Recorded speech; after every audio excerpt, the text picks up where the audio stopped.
parce que c'est que de la bouffe et je ne veux pas regarder à la bouffe. Je veux regarder ce que Jésus a fait pour moi.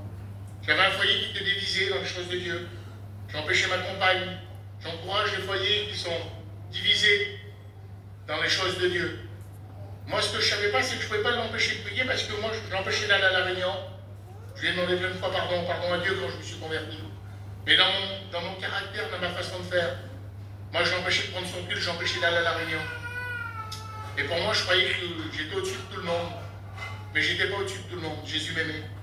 Puis un jour, je suis venu voir mon copain Couillou. Et puis, 2 jours après, c'était mon anniversaire. Et puis, j'étais venu l'inviter pour qu'il vienne. Et puis, il vient. Et puis, je lui parle. Et puis là, il vient un homme de Dieu, serviteur. Et puis, c'est ce qu'on fait aujourd'hui. Et on parle de Dieu. Et puis, quand cet homme-là est venu me parler du Seigneur, je lui ai mal parlé. Je lui ai mis un peu les mains dans le visage. Et j'ai dit, quand ton Dieu viendra me parler, je serai un homme pour lui répondre. Et à ce moment-là, je viendrai te le dire. Vous savez, le Seigneur, il écoute tout.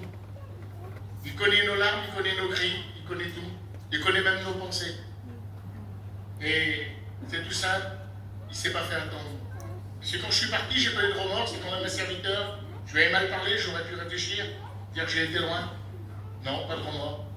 Et quand il a passé la porte de ma maison, 2 jours après, mon copain, il m'a dit, je ne t'ai pas acheté une chemise ni une paire de chaussures. Et j'ai dit, moi, je ne t'ai pas invité pour que tu m'achètes quelque chose. Mais il dit, je me suis souvenu qu'il te manquait quelque chose. Il m'a tendu une Bible emballée. Le Seigneur déjà a commencé à travailler mon cœur. Il n'y a pas eu de cri, il n'y a pas eu de larmes. Mon cœur a totalement été changé. J'ai eu une autre vision. J'ai vu que quelqu'un réellement m'aimait. J'ai vu que Jésus m'aimait. Et puis il a commencé déjà à changer ma vie. J'ai resté 8 jours sans sortir de la porte de ma maison. Je suis parti à Paris. Et de Paris, je n'ai pas trouvé ma place non plus. Et puis d'un seul coup, sur une place, on est déplacé sur une autre place. Et là, il y avait mes cousins, qui étaient les serviteurs, et puis il y avait aussi le Johnny, la Caroline, sur la place avec eux. Et vous savez, quand le Seigneur veut parler à un homme, il se sert de tous les moyens. Après, c'est à nous de le mettre en pratique, c'est à nous de vouloir écouter. Ce soir, vous allez écouter, vous écoutez des témoignages, vous allez écouter la parole, si vous la mettez en pratique, le Seigneur va vous bénir. Si vous ne voulez pas l'entendre et la mettre dans votre cœur, le Seigneur ne pourra jamais vous bénir. Mais quand vous allez venir pour Dieu, vous ne pourrez pas lui reprocher qu'il vous a pas écouté, qu'il vous aimait. Et là, à ce moment-là, tout le monde m'appelait, puis les réunions se faisaient devant ma porte. Puis j'étais attiré comme un aimant. Et puis, tout le monde me parlait de Dieu, puis tout le monde voyait que mon cœur commençait à changer. Parce qu'il faut des jours pour qu'un homme change. Il y a des gens qui changent comme ça, puis moi, ça a été un peu plus long. Et puis, je dis, Seigneur, c'est un dimanche matin. J'ai dit, moi, et qui je vais aller à la réunion et je veux que tu me parles. Il dit, va avec le Johnny. Il aurait pu m'envoyer avec mes cousins Germain sur la place. Il m'envoie avec le Johnny. Et je vais avec le Johnny.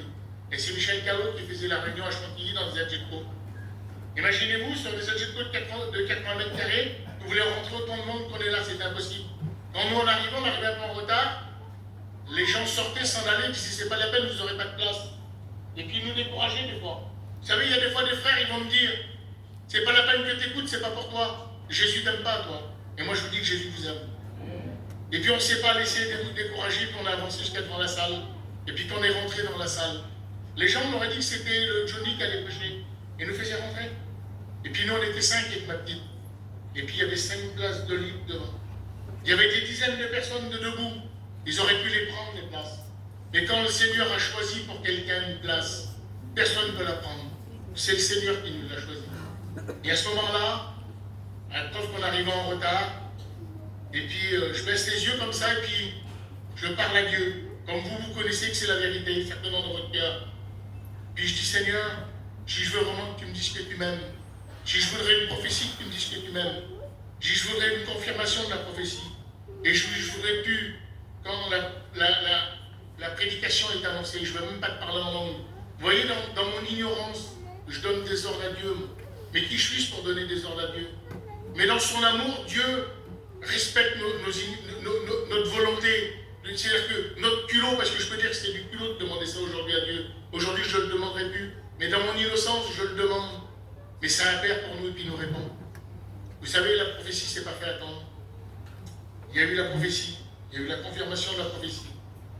Puis ça m'a touché dans mon cœur, j'ai été touché dans mon cœur. Et puis là, le Pablo, il partait en mission.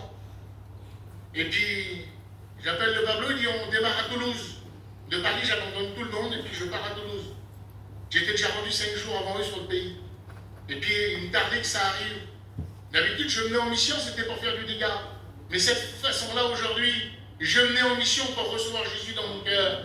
C'est ça la différence. Et puis quand on est arrivé, comment ça s'appelle le pays déjà? À Montbeton. À Montbeton dans les stades.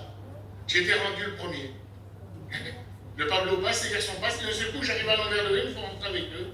Je me place. Et bien sûr, peut-être certainement au départ, il devait dire c'est encore un embarras qui arrive. Mais le Seigneur a changé ma vie, puis merci Seigneur que le Pablo avait vu que le Seigneur avait changé ma vie. Et puis, le Seigneur m'a béni. Le Seigneur a touché mon cœur dans cette mission-là. Et puis le Seigneur m'a transformé. Aujourd'hui, je vous parle d'une vie transformée. Ah, bien sûr, si vous me regardez vivre, si vous regardez mes défauts, vous allez en trouver une grande liste. Mais le Seigneur, il dit, il ne faut pas regarder aux défauts, il faut regarder aux qualités. Par contre, si vous regardez comme j'aime Jésus aujourd'hui, les moments de prière qu'on passe avec mon foyer, et comme on est béni, et bien aujourd'hui, c'est ça qu'il faut regarder le positif. Alors moi, je vous encourage. Aujourd'hui, la parole avait été annoncée. Si vous êtes attentifs, et si vous mettez le Seigneur à l'épreuve comme moi je l'ai mis, et bien le Seigneur va vous bénir. Parce que dans sa parole, il dit, si vous me mettez de sorte à l'épreuve, pour vous, j'ouvrirai les écluses des cieux. Que le Seigneur vous bénisse.